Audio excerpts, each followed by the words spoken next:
Hey everyone, welcome back to Corporate Decoder, the place where we try to figure out if that expensive suit really means smart money or just a lot of hot air. Today, we're diving into a filing that sounds like it involves some serious borrowing and maybe a bit of a hustle. Alright folks, let's get right into it. This is Nightfood Holdings Incorporated, and they've just dropped a report about some pretty significant agreements they've made.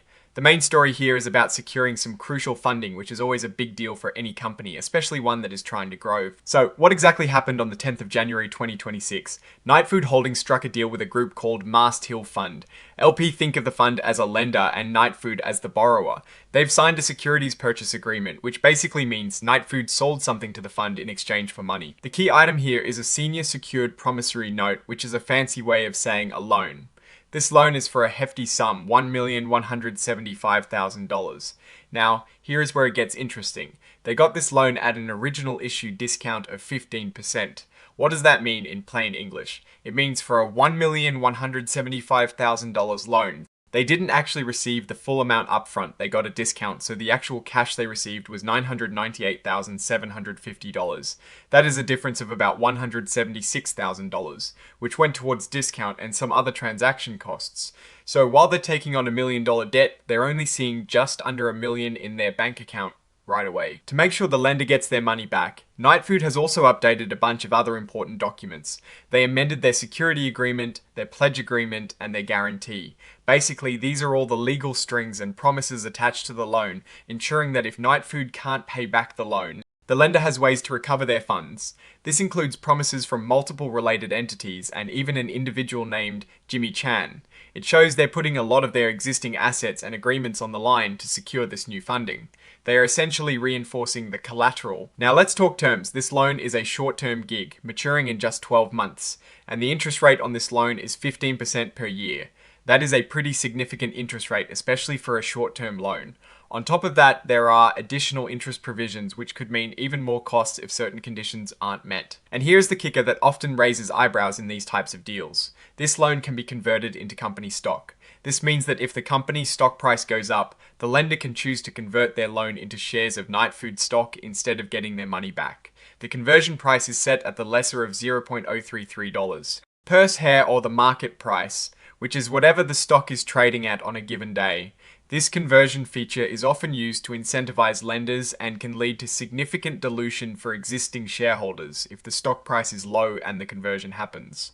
Imagine a $100 loan converting into 1,000 shares if the price is 10 cents. This section confirms that the securities, meaning this loan and the potential for stock conversion, were sold without being officially registered with the securities regulators.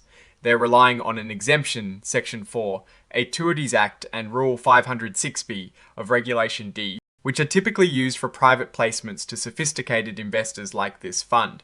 The investor here is confirmed to be an accredited investor, meaning they're deemed financially stable enough to understand the risks involved. This is where they basically attached all the paperwork for everyone to see, though they've omitted some of the more detailed schedules and exhibits. We're seeing the main agreement, the promissory note itself, and the amendments to the security, pledge, and guarantee agreements. These are the backbone of this funding deal. And finally, the official sign-off. This report is signed by Jimmy Chan, the Chief Executive Officer of Nightfood Holdings Incorporated on the 16th of January 2026.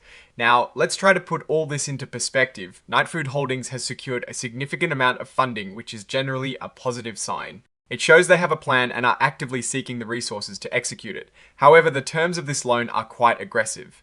A 15% interest rate is high, and the fact that it is convertible into stock at a very low price point, especially if the market price is also low, means existing shareholders are at risk of seeing their ownership stake significantly diluted. This is a common strategy when companies need cash and might have trouble securing traditional bank loans. They're essentially trading future ownership for immediate capital. It is a gamble. And whether it pays off depends heavily on Nightfood's ability to execute its business plan and meaningfully increase its stock value before the loan is either repaid or converted. The company is facing pressure, and this deal reflects that. The need for such terms suggests that conventional financing avenues may have been limited, or that their immediate cash flow needs are critical. The company's leadership is clearly betting on a turnaround or significant growth in the near future to make this convertible debt work in their favor. We'll be watching to see if they can pull it off and if the value of their business can outpace the cost of this financing and the potential dilution. Alright, That is our deep dive into Nightfood Holdings' recent financial maneuver. What is your take on these loan terms and what they signal for the company's future?